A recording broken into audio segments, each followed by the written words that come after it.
अस्सलाम वालेकुम स्टूडेंट्स हमारा आज का जो टॉपिक है वो पॉलिटिकल साइंस से रिलेटेड है। तो पॉलिटिकल साइंस से रिलेटेड जो क्वेश्चन एलएलबी पार्ट फर्स्ट में जो हमें कंटेंट लिस्ट मिली है, जो हमें सिलेबस मिला है इस्लामिया यूनिवर्सिटी बहावलपुर का, तो उसमें जो पॉलिटिकल साइंस से रिलेटेड क्वेश्चन है, तकरीबन 12 से 14 टॉपिक हैं जिन पे हमने काम करना है। हमारा जो एनुअल सिस्टम वालों का, जो एनुअल प्रोग्राम वालों का जो है सिलेबस, तो पॉलिटिकल साइंस के हवाले से उसमें 12-14 टॉपिक्स हैं। तो उसमें जो पहला टॉपिक है वो पॉलिटिकल साइंस की डेफिनेशन, पॉलिटिकल साइंस का स्कोप, पॉलिटिकल साइंस जो है इसकी नेचर और इसकी सब फील्ड से रिलेटेड है। तो मैंने कोशिश की है कि मैं आपको 10-15 मिनट की वीडियो के अंदर अंदर ये क्वेश्चन इस तरह कवर करवा दूं कि अगर इस क्वेश्चन के अंदर से कोई 5 नंबर का शॉर्ट क्वेश्चन आता है तो वो भी आपका क्लियर हो जाए और अगर 20 नंबर का पूरा क्वेश्चन आ जाता है कि what is political science, describe it's definition, it's nature, it's scope and it's सब फील्ड्स, तो ये भी हमारा क्लियर हो जाए। तो पॉलिटिकल साइंस का हम स्टार्ट करते हैं डेफिनेशन से। और डेफिनेशन से भी अगर हम थोड़ा पीछे चले जाएं, इसके वर्ड पे, पॉलिटिकल साइंस वर्ड पे चले जाएं, तो ये दो वर्ड्स हैं, एक पॉलिटिकल और एक साइंस। और साइंस को तो आप सब बखूबी जानते हैं, और जो पॉलिटिकल का वर्ड है ये भी ज़्यादातर टर्म्स की तरह ये भी ग्रीक से जो है डिराइव्ड है। पॉलिस, POLIS, पॉलिस वर्ड से ये निकला है ग्रीक से। और इसका जो पॉलिस का मतलब होता है वो होता है स्टेट या सिटी। तो स्टेट या सिटी, तो और इसकी साइंस, तो साइंस ऑफ स्टेट, ठीक है। तो ये इसका आप कह लें कि इसका लफ्ज़ी माना हो जाएगा। अच्छा, अब डेफिनेशन पे आते हैं। तो इसकी डेफिनेशन मैंने इधर लिखी हुई है, आप लोग स्क्रीनशॉट बना सकते हैं, याद करने के लिए आप लिख भी सकते हैं। The branch of knowledge that deals with the state and system of government, ठीक है। The branch of knowledge that deals with the state, इल्म की ऐसी शाख जो कि स्टेट के साथ डील करती है, एंड सिस्टम ऑफ गवर्नमेंट, और गवर्नमेंट का जो निज़ाम है वहां पे उससे डील कर रही है। इसे हम ये भी कह सकते हैं आगे, the scientific analysis of political activity and behaviour. तो स्टेट के अंदर जो एक पॉलिटिकल एक्टिविटी लोगों की है, जो लोगों का जो पॉलिटिकल रवैया है, उसका अगर साइंटिफिकली एनालिसिस किया जाए या उसको साइंटिफिक स्टडी की जाए तो वो भी पॉलिटिकल साइंस में ही आती है, ठीक है जी। इसकी दूसरी डेफिनेशन मैंने जो लिखी है, focus on the theory and practice of government and politics at local level, state level, national और इंटरनेशनल लेवल। तो जो पॉलिटिकल साइंस का फोकस होता है वो उन थ्योरीज और उन प्रैक्टिस पर होता है जो गवर्नमेंट से रिलेटेड हों, जो पॉलिटिक्स से रिलेटेड हों, और वो गवर्नमेंट या वो गवर्नेंस जो है वो पॉलिटिक्स का कोई भी लेवल हो, चाहे कि वो लोकल लेवल पे हम पॉलिटिक्स को डिस्कस कर रहे हैं, गवर्नेंस को डिस्कस कर रहे हैं, या हम स्टेट लेवल पे कर रहे हैं, या हम नेशनल, इवन के इंटरनेशनल लेवल पे भी हम कर रहे हैं, तो पॉलिटिकल साइंस इन सब के साथ डील करती है। अच्छा जी, डेफिनेशन के बाद हम इधर जो मैंने बार बार एक वर्ड यूज़ किया है स्टेट का, स्टेट की वैसे तो समझ आ रही है स्टेट, क्योंकि मैंने जब पॉलिटिकल को पॉलिस और इस तरह करके उसका मीनिंग बताया था तो पता चल गया था कि ये साइंस ऑफ सिटी या साइंस ऑफ स्टेट है। तो सिटी से मिलता जुलता ये जो है स्टेट का वर्ड है। लेकिन स्टेट जो है, स्टेट को भी थोड़ा सा आप समझ लीजिए, क्योंकि जब तक पॉलिटिकल साइंस की बात चलती रहेगी तो स्टेट की बात चलती रहेगी, ठीक है। क्योंकि पॉलिटिकल से मुराद ही स्टेट है। तो स्टेट जो है, बेसिकली स्टेट के 4 पिलर्स हैं। स्टेट को आप थोड़ा सा साइंटिफिकली और पॉलिटिकल लैंग्वेज में ही समझने की हम कोशिश करते हैं। वैसे तो स्टेट एक रेस्ट को, एक कंट्री को जहाँ कुछ लोग इकट्ठे होकर रहते हैं, एक टेरिटरी को स्टेट कहा जाता है। लेकिन अगर हम इसे साइंटिफिकली और इसे हम पॉलिटिकली समझने की कोशिश करें तो स्टेट कोई भी ऐसा, आप कह लें कि स्टेट कोई ऐसा एक group of territory, people, governance and sovereignty का एक मिक्सचर होता है स्टेट, ठीक है। एक ऐसी पावर होती है, एक ऐसा एक जिम्मेदार किस्म का शोबा है जो इन सभी चीज़ों से मिलकर बना हुआ है, ठीक है ना। स्टेट के बेसिक 4 एलिमेंट्स होते हैं। नंबर 1 पीपल या population, number 2 territory, number 3 government, और नंबर 4 सॉवरेनिटी। तो ये 4 चीज़ें जहाँ पे पाई जाएंगी तो समझिए कि वहाँ पे आप स्टेट की बात हो रही है। पीपल पीपल से मुराद है कि वहाँ पे एक ख़ास किस्म के लोगों का तनासब ख़ास मिकदार में, ख़ास तादाद में वहाँ पे लोग होने चाहिए, लोगों की ठीक ठाक पॉपुलेशन होनी चाहिए।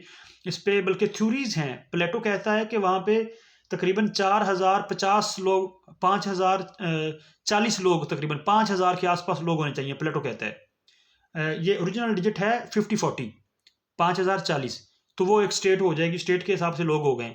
और अरिस्टोटल कहता है कि ये कोई नंबरों की गेम नहीं है, ये इतने ज़्यादा हों और इससे कम भी ना हो कि वहाँ पे एक सिस्टम बनाया जा सके गवर्नेंस का और अच्छे तरीके से वो निज़ाम चलाया जा सके। तो ये अरिस्टोटल साहब कहते हैं। तो टेरिटरी जो है, टेरिटरी एक ख़ास, आप समझते हैं कि टेरिटरी एक ख़ास एरिया होता है, एक ख़ास पॉपुलेशन के लिए, जहाँ पे वो पॉपुलेशन रहती है। ठीक है, अब टेरिटरी के अंदर सिर्फ ज़मीन नहीं आएगी, टेरिटरी के अंदर वहाँ पे पानी भी आ जाएगा, टेरिटरी के अंदर वहाँ पे इवन स्पेस भी आ जाएगी, लैंड भी आ जाएगी। ये सारी एक टेरिटरी होगी उन जहाँ पे वो पॉपुलेशन सर्वाइव करेगी, जहाँ पे वो पॉपुलेशन रहेगी और अपना काम करेगी, अपना रोज़गार कमाएगी, अपना बेशुमार जो शोबा ज़िंदगी के मामला हैं वो तय करेगी। अच्छा, पीपल हो गए हमारे, और टेरिटरी होगी नंबर 3 गवर्नमेंट। तो गवर्नमेंट से मुराद कोई भी ऐसी पॉलिटिकल ऑर्गेनाइजेशन या एजेंसी है जो कि पावरफुल होती है और जो एक निज़ाम बनाती है, जिस निज़ाम के तहत वो जो पॉपुलेशन है उस टेरिटरी के ऊपर रहती है, सर्वाइव करती है और साथ ज़िंदगी को अच्छे तरीके से गुजारती है। नंबर 4 पे सवरेनिटी। सवरेनिटी को उर्दू में हुकूमत कहते हैं। इससे मुराद सुप्रीम पावर। तो वहाँ पे एक सुप्रीम पावर होगी, वहाँ पे एक सोवरेनिटी होगी, उसकी अपनी एक जुरिस्डिक्शन होगी, उसकी अपनी कमांड होगी, अपनी पावर होगी, जिसकी ओबीडियंसी वो उस पॉपुलेशन पर, उस वहाँ पे रहने वाले लोगों पर, उस इलाके में रहने वाले लोगों पर उसको जो है उस पे अमल करना ज़रूरी होगा। और सोवरेनिटी ही वो सुप्रीम पावर है जो कि उस पॉपुलेशन को, उस टेरिटरी को, गवर्नमेंट को, इस सारे निज़ाम को कंट्रोल करके निज़ाम को चलाती है। तो ये दोस्तों पॉलिटिकल साइंस और पॉलिटिकल साइंस की डेफिनेशन से रिलेटेड मैंने थोड़ा सा आपको इंट्रोडक्शन दे दिया है, जिसे आप अपने इंट्रोडक्शन में डाल सकते हैं और इस तरह चीज़ों को आप अपने अल्फाज में भी लिख सकते हैं। मैंने आपको उर्दू और इंग्लिश में समझा। स्टूडेंट्स, डेफिनेशन के बाद हमारा जो कंटेंट है, हमारे जो टॉपिक्स हैं फर्स्ट ईयर के, उसमें अगला जो है इसी क्वेश्चन का पार्ट है कि नेचर। डेफिनेशन के बाद नेचर, पॉलिटिकल साइंस की नेचर क्या है। तो political science is a social science and deals with society. Society में इंडिविजुअल भी हैं और सोसाइटी में पूरी स्टेट भी है, उसमें ग्रुप्स भी हैं, उसमें गवर्नमेंट भी है, उसमें बेशुमार ऑर्गेनाइजेशंस हैं, बड़े इदारे हैं। So just like society it is dynamic in nature. ठीक है, तो जिस तरह एक सोसाइटी जो होती है, सोसाइटी में डायनामिक सोसाइटी होती है, सोसाइटी में चेंजेस आते हैं, उसमें कभी वो स्टेबल हो जाती है, कभी वो स्टेबल नहीं रहती, कभी वो तरक्की कर रही होती है, कभी वो तरक्की नहीं कर रही होती। फिर उसके अंदर बेशुमार कल्चर डेवलप हो रहे होते हैं और बेशुमार लैंग्वेजेस होती हैं, लैंग्वेजेस ख़त्म हो रही हैं, लैंग्वेजेस डेवलप हो रही हैं, कल्चर से कल्चर नए नए डेवलप हो रहे हैं। तो ये जितनी भी चीज़ें सोसाइटी हमेशा चेंज हो रही होती है। इस तरह पॉलिटिकल साइंस जो है नेचर के एतबार से ये भी डायनामिक है, ये भी चेंज होती रहती है। इस पे अरिस्टोटल की एक थोड़ा छोटा सा डेफिनेशन टाइप अरिस्टोटल साहब कहते हैं कि man is by nature a political animal and he who by nature and not by mere accident is without a state is either above humanity or below it। तो Aristotle साहब बड़ी कमाल की philosophy है इनकी, बड़े कोई कमाल के इंसान थे, इन्होंने हर चीज़ को बड़ा ही फ़िलोसॉफिकल वे में, बड़ा ही डीप थॉट के साथ, वो कहते हैं कि man is by nature a political animal. कहते हैं आदमी जो है ये कुदरती तौर पर एक पॉलिटिकल एनिमल है, एक सियासी जानवर है ये। And he who by nature and not by mere accident, वो कहते हैं कि ये कुदरती तौर पर ऐसा है, ये एक्सीडेंटली ऐसा नहीं है। कैसा कि विदाउट अ स्टेट के बगैर इज इधर अबव ह्यूमैनिटी आर बिलो, कि ये जो इंसान है, आदमी जो है, ये स्टेट के बगैर ह्यूमैनिटी से या तो ऊपर निकल जाएगा या ये ह्यूमैनिटी से नीचे आ जाएगा, ये ह्यूमैनिटी में नहीं रहेगा, ये ह्यूमन बीइंग नहीं रह जाएगा। तो इसका मतलब ये होता है कि आदमी को ह्यूमन बीइंग के तौर पे रखने के लिए, एज आ ह्यूमन बीइंग उसे चलाने के लिए, और ह्यूमन बीइंग उसकी ज़रूरियात ज़िंदगी को, उसकी सोशल, इंडिविजुअल, उसकी पॉलिटिकल, उसकी इकोनॉमिकल, उसकी हर तरह की लाइफ को चलाने के लिए जो है पॉलिटिकल साइंस कह लें इसे आप, या इसे आप कह लें कि स्टेट जो है, स्टेट इसके लिए बहुत ही ज़रूरी है। वो कहता है कि विदाउट अ स्टेट इज इधर अबव ह्यूमैनिटी आर बिलो। वो कहता है स्टेट के बगैर ये कुछ है ही नहीं, या ह्यूमैनिटी से ऊपर चला जाता है या ह्यूमैनिटी से नीचे चला जाता है। तो इस उस स्टेट को इतनी ज़्यादा अहमियत देते हैं एरिस्टोटल साहब। और स्टेट मैंने आपको बताया कि स्टेट डायनामिक है। तो इस तरह करके हमारी जो पॉलिटिकल साइंस है ये भी अपनी नेचर में डायनामिक है, और नेचर के एतबार से ये हमें अरिस्टोटल की जो डेफिनेशन है ये उसका मुकम्मल तफसील दे रही है कि जो, चूँकि अब जो ये फ़िलासफ़ी एक ह्यूमन बीइंग पे, एक बंदे पे अप्लाई हो रही है, तो वो पूरी स्टेट पे अप्लाई हो रही है। तो this is political science and this is the nature of political science. हमारा नेक्स्ट टॉपिक इसी क्वेश्चन का है, सब fields of political science. Political science की फील्ड्स क्या क्या हैं, पॉलिटिकल साइंस का फैलाव कितना है, ये किन किन जो ब्रांचेस है उनके साथ ये डील करती है, इसकी आगे फील्ड्स क्या हैं और उनका आगे स्कोप क्या है, वो कितनी फैली हुई हैं। तो पॉलिटिकल साइंस की बेसिकली जो इसकी 4 ब्रांचेस में इसको तकसीम किया जाता है, CP, IR, PT, GPP। CP से मैंने लिखा हुआ इधर comparative politics, IR international relations, PT political theory, GPP governance and public policy. तो basically these are 4 types or 4 subfields of political science. First of all, we will read about CP, comparative politics. As name shows, comparative politics deals with the comparative studies of different countries, different state, different regions of the world. तो comparative politics जो है, comparative politics compare करना किसी के साथ ना, एक चीज़ को दूसरी चीज़ के साथ बाहम मिलाकर उनका आपस में मुवाजना करना जो है होता है, उसको कंपेयर कहते हैं। तो ये CP जो है कंपैरेटिव पॉलिटिक्स है, ये डील करती है पूरी दुनिया में जितने भी कंट्रीज़ हैं, जितने भी दुनिया के रीजन्स कर लिए जाएँ या सब कॉन्टिनेंट कर लिए जाएँ, या जितने दुनिया के कल्चर्स कर लिए जाएँ, तो वहाँ पे जो पॉलिटिकल सिस्टम चल रहा है, तो ये उन सब पॉलिटिकल सिस्टम को स्टडी करती है। ठीक है, तो कंपैरेटिव पॉलिटिक्स के अंदर हम वर्ल्ड लेवल पर मौजूद different regions, different countries, different state, different cultures में मौजूद पॉलिटिकल सिस्टम को, इवन कि इसमें रिलीजन्स की स्टडी भी आ जाएगी। तो जो भी चीज़ पॉलिटिकली किसी भी सोसाइटी को अफेक्ट कर रही है, उसको उस पर इन्फ्लुएंस रख रही है, तो वो उसका पार्ट हो जाती है। तो कंपैरेटिव पॉलिटिक्स के अंदर हम वर्ल्ड लेवल पर, ये कंट्रीज लेवल पर, within the countries, within the regions हम जो है स्टडी करते हैं पॉलिटिकल सिस्टम्स की। उसके बाद हमारे पास आता है IR इंटरनेशनल रिलेशन। इस पे पूरी एक मास्टर्स डिग्री है, BS प्रोग्राम भी चल रहे हैं। जैसा कि नाम से ज़ाहिर है, इंटरनेशनल रिलेशंस, बैनुल अक़वामी ताल्लुकात। IR study of political relationship, IR international relation, study of political relationships and the countries foreign policy, international organisations. तो जो IR है, इंटरनेशनल रिलेशन है, इसमें बेसिकली हम स्टडी करते हैं कि पॉलिटिकली दुनिया के साथ हमारे जो ताल्लुकात हैं। अब पाकिस्तान के पॉलिटिकली ताल्लुकात अब आपके सामने हैं। पाकिस्तान के चाइना के साथ पाकिस्तान के चाइना के साथ बड़े स्ट्रॉन्ग पॉलिटिकल जो है ताल्लुकात हैं। ठीक है ना। पाकिस्तान की फॉरेन पॉलिसी जो है, पाकिस्तान की फॉरेन पॉलिसी में चाइना को बड़ी खास अहमियत हासिल है। फॉरेन पॉलिसी बनाते हुए चाइना को बड़ा खास मद्देनजर रखा जाता है। इसी तरह हमारे अमेरिका के साथ भी पॉलिटिकल रिलेशंस हैं, हमारे सऊदी अरेबिया के साथ भी हैं, हमारे टर्की के साथ भी हैं, टर्किया के साथ, हमारे इंडिया के साथ भी पॉलिटिकल रिलेशंस हैं। तो हमारे दुनिया में तमाम ममालिक के साथ और बेशुमार इंटरनेशनल ऑर्गेनाइजेशंस हैं जिनके साथ हमारे इंटरनेशनली रिलेशंस हैं। तो वो सारे जो स्टडी किए जाते हैं वो इंटरनेशनल रिलेशन में, ये भी एक सब फील्ड है पॉलिटिकल साइंस की।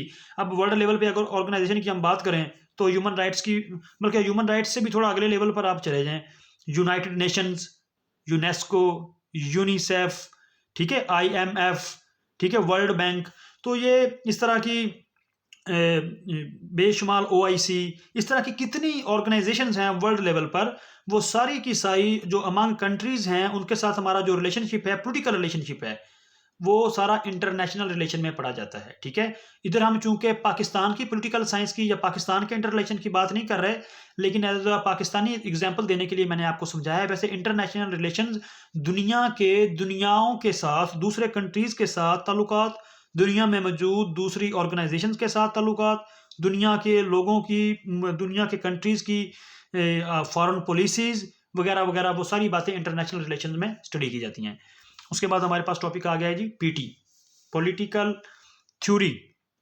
तो इसमें वो तमाम आइडियाज़, वो थ्योरीज, वो जो टेक्स्ट हैं जो दुनिया में मौजूद तमाम कंट्रीज़, तमाम कल्चर्स, जितने भी कल्चर्स हैं, जितनी भी ट्रेडिशंस चल रही हैं, जितने भी लोगों ने, कंट्रीज़ ने, स्टेट्स ने लॉ बनाए हुए हैं, चाहे वो हिस्टोरिकल कस्टम से लॉ आया है या वो लॉ आपका रिलीजन से आया है, चाहे वो लॉ आपका वहाँ पे ही डेवलप हुआ है लोगों के सोशल बिहेवियर से, तो वो जितनी भी थ्योरीज हैं वो सारी पीटी में आ जाती हैं। पॉलिटिकल थ्योरी में वो तमाम थ्योरीज, वो तमाम टेक्स्ट, वो तमाम चीज़ें डिस्कस की जाती हैं जी। इसके बाद आ गया GPP. GPP is governance and public policies.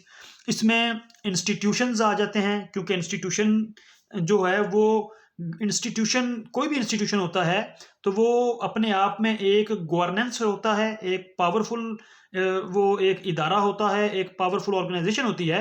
और वो पावरफुल ऑर्गेनाइजेशन होती किन के लिए है? वो पब्लिक के लिए होती है, पब्लिक को कंट्रोल करने के लिए, पब्लिक के राइट्स जो हैं उनको पब्लिक तक पहुंचाने के लिए, उनको सिक्योर करने के लिए। तो वो ये इंस्टीट्यूशंस होते हैं।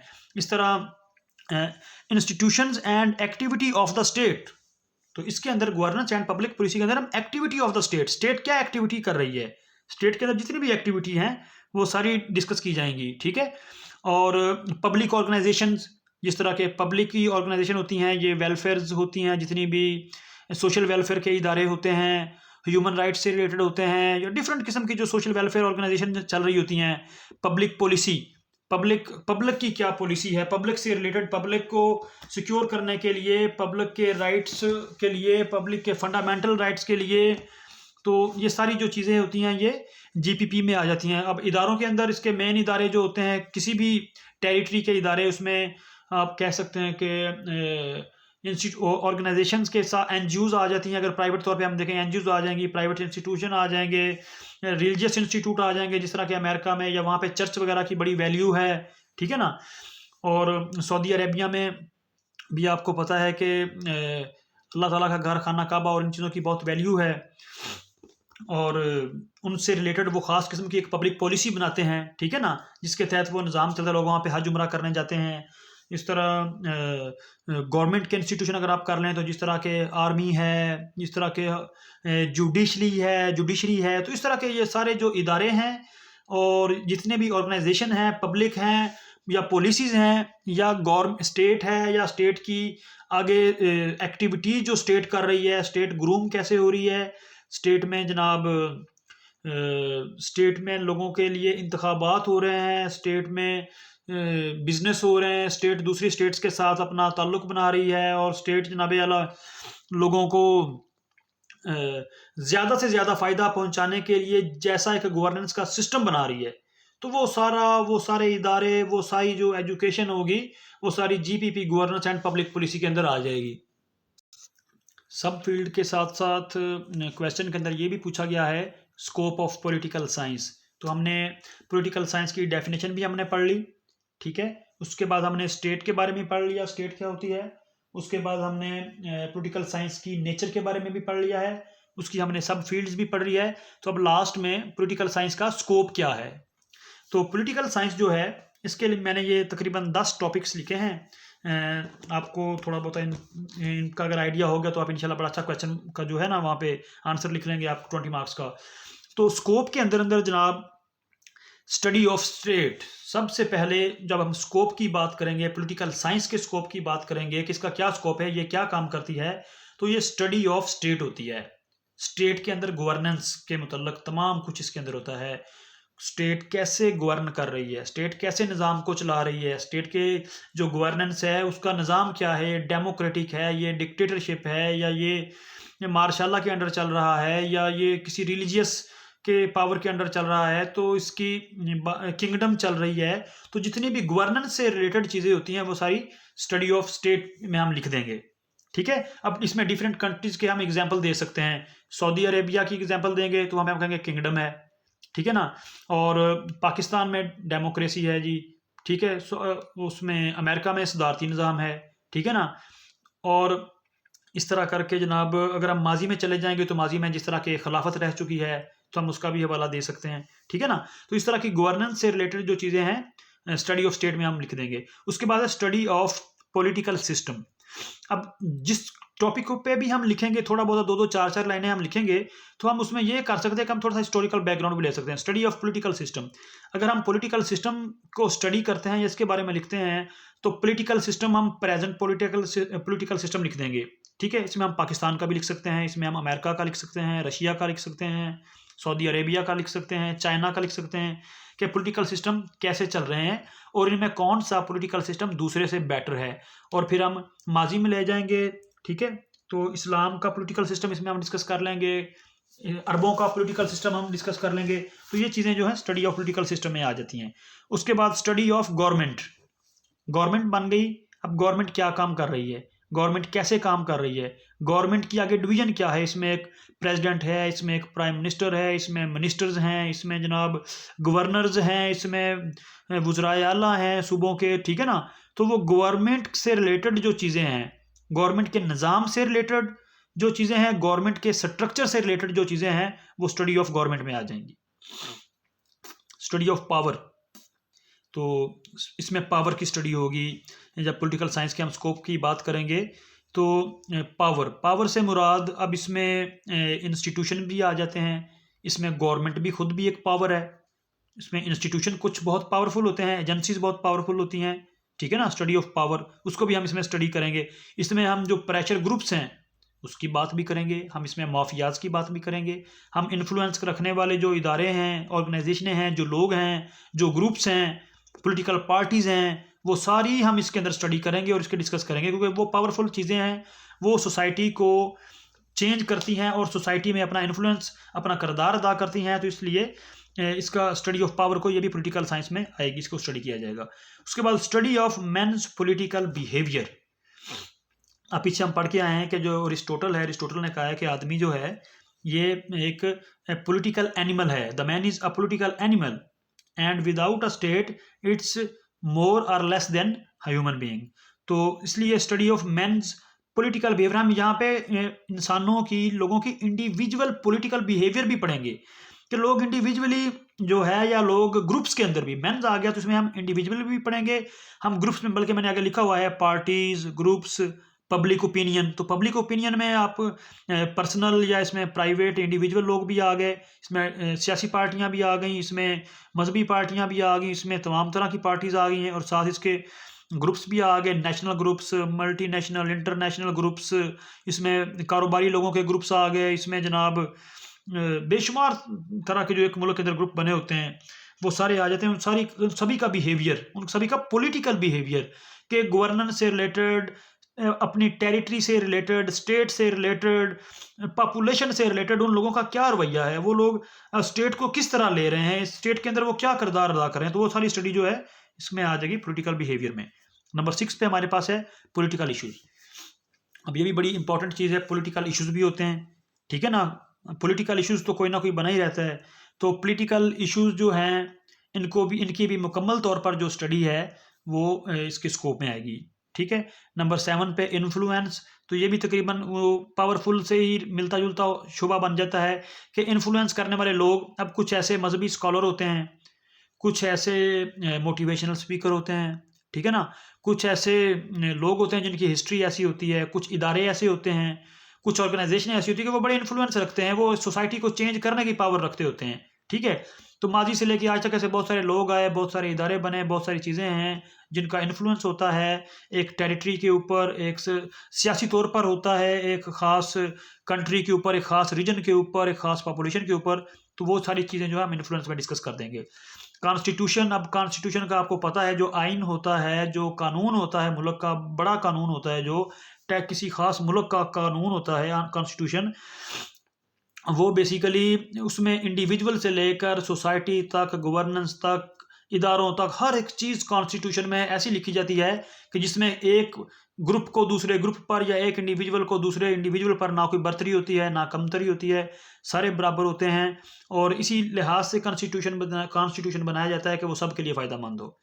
वो कॉन्स्टिट्यूशन की हम जो स्टडी है, कॉन्स्टिट्यूशन से फिर आगे लॉ बन जाते हैं, छोटे लेवल पर फिर लोगों को चलाने के लिए, इदारों का नज़्म-ओ-ज़ब्त कायम रखने के लिए, वो सारी चीज़ें कॉन्स्टिट्यूशन में हम पढ़ते हैं।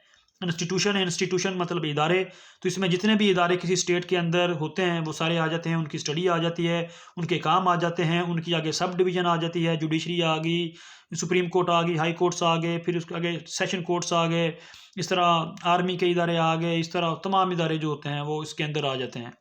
ऑर्गेनाइजेशन एनजीओज़ वगैरह भी इसी के अंदर आ जाती हैं। ठीक है, नेशनल और international NGOs, national international institute, वो सारे इसके अंदर आ जाते हैं।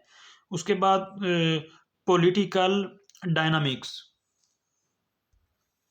पॉलिटिकल डायनामिक जो है, पॉलिटिकली डायनामिक से मुराद ये है कि आपका जो पॉलिटिकल चेंजेस आ रही होती हैं सोसाइटी में, ठीक है ना, सोसाइटी में कभी गवर्नेंस बेटर हो रही है, कभी गवर्नेंस ख़राब हो रही है, कभी इसमें कोई पॉलिटिकल इशू बन गया है, ठीक है ना। जिस तरह अभी पाकिस्तान में आजकल पीडीएम का वो आगे आना और उनका वो अदम एतमाद पे कामयाब हो के इमरान खान की गवर्नमेंट को ख़त्म करना, तो ये एक इसे पॉलिटिकल इशू आप कह सकते हैं, ठीक है ना। पॉलिटिकल इशू का बन जाना, उसे हल करने के लिए इमरान खान का मुतालबा, ये भी एक मुतालबा भी तो एक इशू है ना। आइनी तौर पर तो पीडीएम बन गई है तो ये ठीक बात है, पीडीएम ज़्यादा वोट लेके ही बनी है ना, वो कोई धोखा तो नहीं हुआ ना, आइनी तौर पर तो वो ठीक है। अब इमरान खान साहब कहते हैं कि ये गलत हो गया है, उनका एक अपना नज़रिया है, वो कहते हैं कि अब पब्लिक की राय है कि आप चेक कर लें कि पब्लिक क्या चाहती है, इन लोगों ने क्या किया है, वो अपनी जगह पर ठीक है, ठीक है ना। तो इस तरह के पॉलिटिकल इशूज़ आना और उनको ठीक करना, जितनी भी डायनामिक्स चीज़ें होती हैं सिस्टम के अंदर, गवर्नमेंट के अंदर, पावरफुल लोगों में या पावरफुल इदारों में, ठीक है ना, वो एक इंडिविजुअल से लेके कंट्री लेवल तक वो सारी की सारी जो होती हैं वो हम पॉलिटिकल डायनामिक में हम लिख देंगे, डिस्कस कर लेंगे। तो फ्रेंड्स, आज का हमारा जो क्वेश्चन है मे भी थोड़ा लेंथी हो गया हो, लेकिन 20 मार्क्स का ये आना है।